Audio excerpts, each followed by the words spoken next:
भूत प्रेतों की कहानियाँ तो आपने ज़रूर ही सुनी होगी, पर क्या भूत प्रेतों का अस्तित्व सच में होता है? जब भी आप रात के समय अंधेरे में होते हो तो क्या आपको ऐसा लगता है कि कोई आपको ऑब्जर्व कर रहा है, कोई आपको देख रहा है? आज मैं आपको एक साइंटिफिक वे में बताने जा रहा हूँ कि भूत सच में होते हैं या नहीं, या फिर इसे हमारे दिमाग ने ही बनाया है।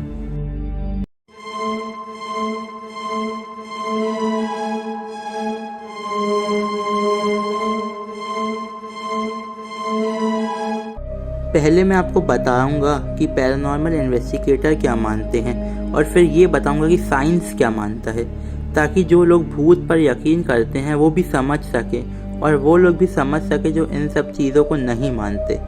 पहले हम बात करते हैं उन लोगों की जो लोग भूत प्रेतों को मानते हैं, यानी पैरानॉर्मल इन्वेस्टिगेटर। इनके हिसाब से भूत क्या होते हैं? भूत मतलब मरे हुए इंसान की वो एनर्जी जो फिजिकल बॉडी यानी शारीरिक काया खत्म होने के बाद भी इस दुनिया में रहती है, और वो अपने प्रेजेंस उपस्थिति को किसी परछाई या फिर किसी अजीब से बॉडी शेप में दिखाती है। जो लोग भूतों में यकीन करते हैं उन लोगों के हिसाब से भूत उन लोगों की आत्माएं हैं जिनकी कोई बड़ी ही महत्वपूर्ण इच्छा या फिर कोई काम पूरा नहीं होता। मरने के बाद भी उनकी इच्छा अधूरी रहती है, और इसी के चलते वो एकदम पूरी तरह से बेचैन हो जाते हैं और उन्हें तब तक मुक्ति नहीं मिलती जब तक उनकी इच्छा पूरी नहीं हो जाती। वो उन जगहों पर अक्सर देखे जाते हैं जो उनसे जुड़ी होती है, जैसे कोई घर या फिर कोई विशेष जगह। कभी कभी तो यह किसी व्यक्ति के अंदर भी चली जाती हैं। ऐसे हजारों नहीं बल्कि लाखों घटनाएं हो चुकी है इस दुनिया में। भूतों को लेकर एक और मान्यता है कि अगर कोई आत्मा को आपसे बात करना है तो वो आपके सामने आके भी बात कर सकती है। पैरानॉर्मल इन्वेस्टिगेटर के हिसाब से भूत प्रेतों को टाइम यानी समय का कोई ज्ञान नहीं होता। पर क्या आपने कभी सोचा है कि ये आत्माओं की घटनाएं अक्सर रात में ही क्यों होती हैं? ये रात में ही क्यों दिखाई देती हैं? इसका उत्तर ये नहीं है कि किसी मूवी के सीन जैसी डरावने बनने के लिए रात में आती है। ये तो एक फिक्शन उपन्यास वाली बात हो गई। रियल वर्ल्ड में पैरानॉर्मल इन्वेस्टिगेटर के हिसाब से वो रात के समय इसलिए आते हैं क्योंकि उस समय ज़्यादा शांति होती है और इलेक्ट्रॉनिक डिस्टर्बेंस भी कम होती है। इन्वेस्टिगेटर्स के हिसाब से भूतों को उनकी प्रेजेंस उपस्थिति को बरकरार रखने के लिए एनर्जी यानी ऊर्जा की ज़रूरत पड़ती है, और ये अक्सर सुना जाता है कि इलेक्ट्रोमैग्नेटिक डिवाइसेस यानी उपकरण उनकी एनर्जी को डिस्टर्ब कर देती हैं, और दिन के समय डिस्टर्बेंस ज़्यादा होती है पर रात के समय ये कम होती है, और इसी के चलते घोस्ट साइटिंग भूत देखना ज़्यादातर रात में ही होता है। अगर स्पिरिचुअलिटी यानी आध्यात्मिकता की माने तो इसके हिसाब से आत्माएं भूत और प्रेत जैसी चीज़ें होती हैं, पर उसके हिसाब से विज्ञान भूत प्रेतों को कभी नहीं पकड़ सकता। उसके हिसाब से ये विज्ञान की समझ से परे है। कुछ लोगों का मानना है कि एल्बर्ट आइंस्टाइन ने घोस्ट का एक्सप्लेनेशन तब दे दिया था जब उन्होंने कहा था कि energy never disappears from the universe, मतलब ऊर्जा इस ब्रह्मांड से कहीं नहीं जाती। बहुत लोगों का मानना है कि इस बात से हमें यह पता चलता है कि मरने के बाद किसी इंसान की आत्मा इस ब्रह्मांड में ही रहती है। साइंस, विज्ञान और थर्मोडायनामिक्स के रूल भी हमें यही कहती हैं कि ऊर्जा ना बन सकती है और ना ही मिट सकती है। Matter can neither be created nor be destroyed. ऊर्जा सिर्फ एक फॉर्म से दूसरे फॉर्म में बदल सकती है। एनर्जी, मैटर एंड मास हमेशा कांस्टेंट रहता है, वो कभी भी चेंज नहीं होता है। इसका मतलब अगर कोई मरता है तो वो फिजिकली कभी नहीं मरता। इस बात पर ध्यान दीजिएगा, मैंने कहा फिजिकली। उसकी बॉडी सिर्फ एक फॉर्म से दूसरे फॉर्म में बदल जाती है, ये सिर्फ अपना रूप बदलता है। हमारे शरीर के मरने के बाद भी हमारी सराउंडिंग उस मैटर को अब्सॉर्ब कर लेती है।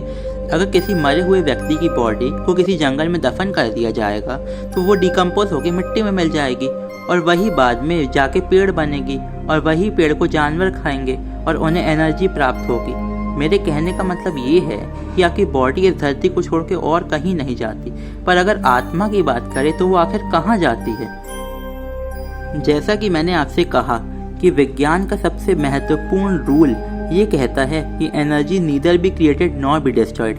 आत्मा भी एक तरह की एनर्जी है। तो अगर ये बात सही है तो इसका मतलब आत्मा कभी नहीं मर सकती, और इसका मतलब बॉडी डिकम्पोज हो जाएगी और सारे न्यूट्रिएंट्स धरती की मिट्टी में मिल जाएगी। पर जो आत्मा है वो किसी न किसी तरह जिंदा रहती है। पर ये बस एक थ्योरी है, इसका कोई सबूत नहीं है। क्या आपने कभी नियर डेथ एक्सपीरियंस के बारे में सुना है? नियर डेथ एक्सपीरियंस इंसान के लिए उसकी ज़िंदगी का सबसे अजीब एक्सपीरियंस इनसे एक है। इस दुनिया में कई लोगों का दावा है कि वह मर के भी वापस जिंदा हुए हैं, और ख़ासकर इंडिया में तो ऐसे हज़ारों केसेस हैं। इनके हिसाब से मरने के बाद उन्हें अजीब तरह की लाइट रोशनी दिखती है, और किसी न किसी तरह से ये वापस अपने शरीर में आ जाते हैं। ये बिल्कुल मर के वापस आने जैसा होता है। इसको हम नियर डेथ एक्सपीरियंस कहते हैं। The 21 gram theory. Duncan MacDougall नाम के एक साइंटिस्ट हैं जिन्होंने एक बड़ा ही कमाल का एक्सपेरिमेंट किया था। उन्होंने एक पेशेंट मरीज के मरने के पहले उसका वजन नापा और मरने के बाद नापा। जब उन्होंने रिजल्ट को देखा तो उनको 21 ग्राम का फ़र्क नज़र आया।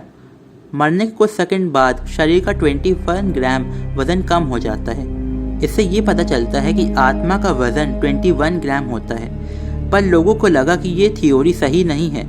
मरने से ठीक पहले बॉडी में कई मेटाबॉलिक प्रोसेस होते हैं जिसके चलते वज़न कम हो जाता होगा। पर अजीब बात यह है कि एक दो नहीं, जितनी बार भी इस एक्सपेरिमेंट को किया गया, हर बार हर अलग अलग पेशेंट में 21 ग्राम का ही वजन कम हुआ। ये सोचने वाली बात है। मरे हुए इंसान के बॉडी का वजन जितना भी हो, हर बार उसके निरपेक्ष 21 ग्राम ही कम हुआ। और इसी के चलते ये 21 ग्राम थ्योरी के नाम से भी फेमस हुआ, क्योंकि इस थ्योरी में सच्चाई दिखती है और इस बात का भी प्रूव करती है कि मरने के तुरंत बाद कुछ तो है जो इस शरीर को छोड़ कर चला जाता है। जो नियर डेथ एक्सपीरियंस के बारे में मैंने आपको बताया, उसकी बात करते हैं कि विज्ञान की दुनिया के वो लोग जो आत्माओं पर यकीन नहीं करते, उनका क्या कहना है। उनका ये कहना है कि मरने से पहले किसी भी इंसान के ब्रेन के अंदर जो एक्टिविटी होती है उसकी फ्रीक्वेंसी बहुत ज़्यादा होने लगती है, और उसी के चलते लोगों को हेलुसिनेशन यानी भ्रम होता है, जिसके चलते उन्हें लगता है कि उन्होंने लाइट्स को देख लिया है, और यही शायद नियर डेथ एक्सपीरियंस है। पर सच क्या है और झूठ क्या, ये अभी भी एक रहस्य है। Psychic steering effect. अब बात करते हैं उस फीलिंग की जिसमें आपको लगता है कि कोई आपको देख रहा है।